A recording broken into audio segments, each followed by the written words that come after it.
Bonjour, je suis Virginie Hubert, je suis experte en épanouissement de potentiel et parmi les outils que j'utilise, il y a entre autres la numérologie et le coaching aussi. Voilà. 2020 est une année particulièrement déstabilisante et je pense que ce n'est pas une nouvelle que je vous apporte. Mais essayons de comprendre ce qui se joue pour nous, parce que voilà, on n'est pas victime de ce qui se passe dans le monde. Nous sommes en train de vivre une expérience qui va nous amener à nous comporter différemment dans la vie. Et c'est ça qui est intéressant de comprendre. Voilà, c'est une année 22. Et donc, si je prends la carte de tarot qui correspond au 22, c'est un vagabond qui est en chemin. Il n'a qu'un tout petit bagage sur son épaule. Il ne s'est pas encombré de beaucoup de matériel et il est poussé en avant par une espèce d'animal, on ne sait pas dire si c'est un chien, si c'est voilà, qui lui dit allez, va de l'avant.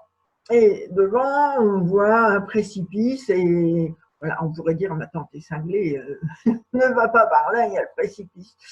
Et ce vagabond, il dit t'inquiète pas, je sais où je vais, moi je suis porté par le divin, donc je sais que c'est ma voie.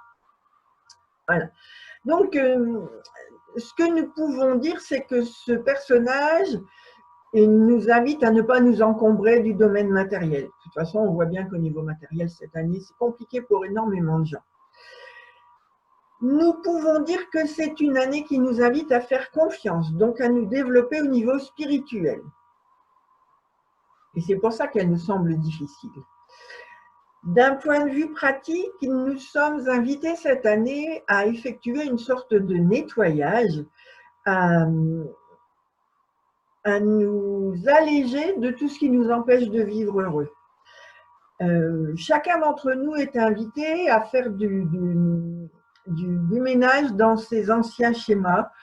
Alors, il peut être question de se libérer de croyances pénalisantes, de reculer ses limites, de nettoyer son secteur émotionnel, de se débarrasser des filtres que l'on utilise depuis l'enfance, que l'on a posé sur soi par l'éducation que nous avons reçue. Ou alors nous pouvons nous débarrasser de croyances que nous n'avions jamais remises en question, ou d'habitudes de fonctionnement que nous avons utilisées pour dire de nous adapter aux autres. Vous voyez, tout ce genre de choses qui n'est pas nous, qui sont des comportements que nous avons adoptés pour dire de pouvoir faire face à ce qui nous était présenté. Et donc, ce personnage sur la carte, il avance, il est délesté de tout ce qui l'encombre et qui l'empêchait de réaliser sa mission. Voilà, c'est vraiment ça. Il avance librement sur son chemin et il commence à réaliser ce pourquoi il se sent, il commence à réaliser ce qu'il sent important pour lui.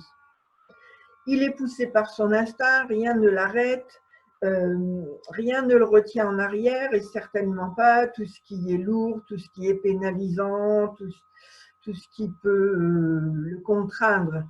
En fait, il est libre. Nous devons cette année, en 2020, trouver notre liberté de fonctionner comme nous le sentons et non plus comme nous avions l'habitude de fonctionner. La crise sanitaire que nous vivons avec ces 2 expériences de confinement, elle nous incite à nous tourner vers notre intérieur. On est obligé de rester chez soi. Donc, elle nous incite à regarder ce qui se passe en nous, dans notre esprit, pour nous, en chacun de nous. Et ça nous permet de repérer les schémas pénalisants que nous utilisons et ainsi de pouvoir être en mesure de nous en débarrasser.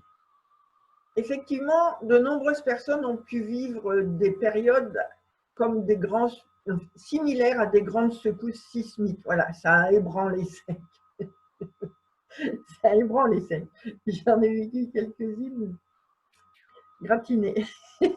Et donc, Dans ces cas-là, nous perdons nos repères, nous sommes désorientés, nous ne savons plus comment nous positionner.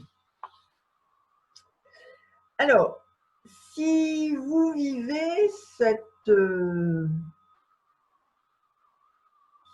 délestage des choses pesantes, des schémas de fonctionnement pas épanouissants, ce sera le meilleur moyen pour vivre ça, ce sera de vous accorder des moments de pause.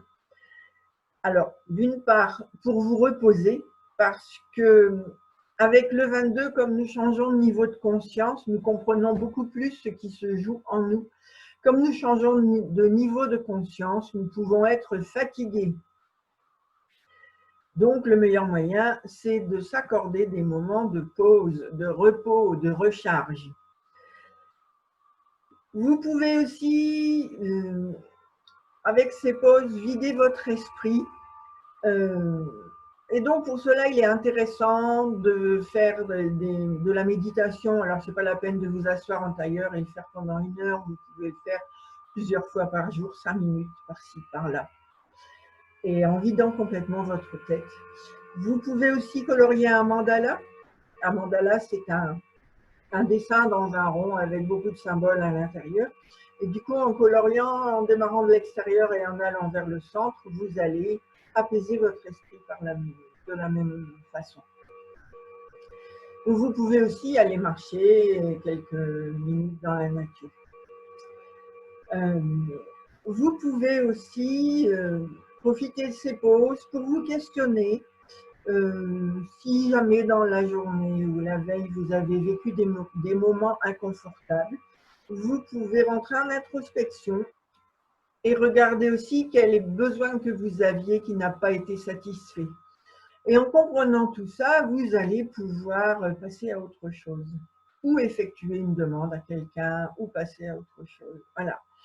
Cette notion de repos est une donnée qui vous aidera énormément à terminer relativement confortablement cette année 2020 et à entamer certainement 2021. Je vais vous donner une bonne nouvelle, 2021, c'est du 5. On va être un peu plus libre. J'ai créé de nombreux ateliers qui vous permettent de vous aider à assainir votre vie. Il peut être question de reculer ses limites, de nettoyer des croyances, de faire du nettoyage émotionnel, d'apprendre à vous affirmer, d'apprendre à dire non, diverses ateliers, voilà, pour tous les cas.